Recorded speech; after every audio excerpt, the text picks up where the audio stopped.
Yan, malinaw yung tubig nila. Yan yung galing sa falls. Doon. Yung pupuntahan namin ngayon. Ang Baluarte Falls dito sa Santa Cruz, Ilocos Sur. Medyo pag galing ka sa baba, parking. Yan o, ilog o. Ang galing ka sa parking, akyat ka pa rito, maglalakad ka.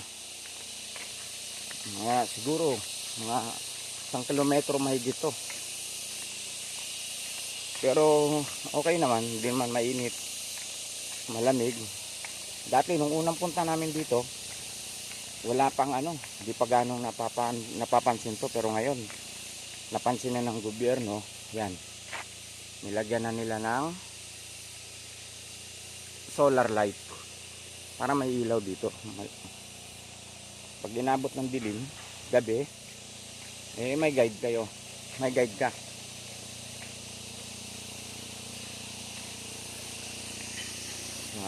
Yan.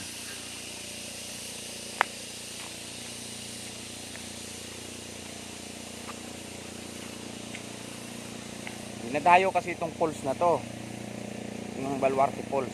Nga lang may kalayuan, pero ngayon tingnan mo, ilalagyan na nila ng harang. Kasi mataas bangin yun. Bangin yun o.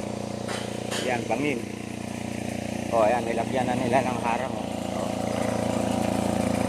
Nilagyan na nila ng harang para porta doon sa baba.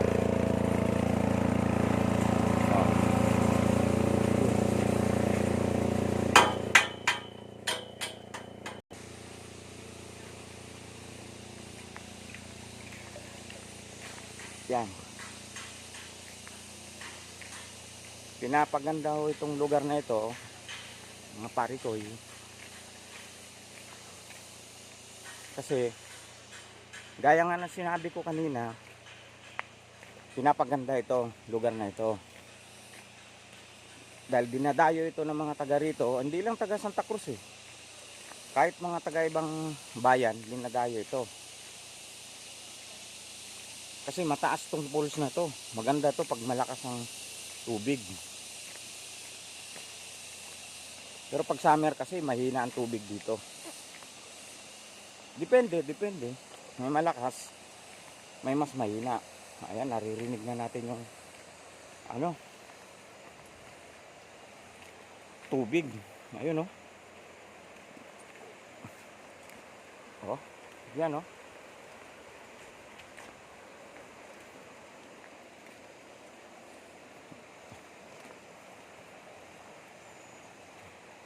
Yan, malapit na tayo.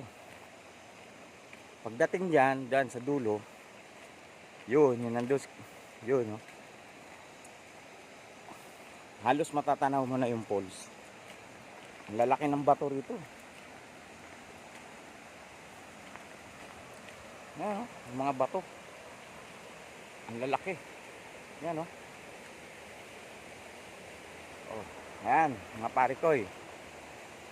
Tanaw mo na yung falls. Ganda, parikoy. Yan ito kasi dati wala ito. Nilagyan nila ng tulay-tulay. Yan. Kasi dati libre. Ngayon pag pupunta kayo dito, may bayad na. Hindi naman kamahalan. Mahal ba yun? 10 piso lang? Diba? Kasi ito, walang nagmamayari kundi gobyerno. Yan, government property.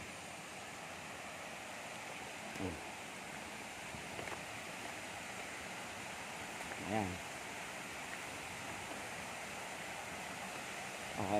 Yun ang falls.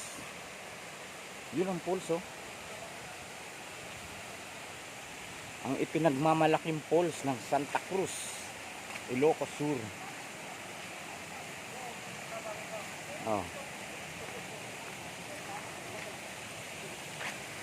Yan. Ayun pinagmamalaking falls mga parikoy. Ganda, di ba? O, sige. Ganda. Diba? Oh.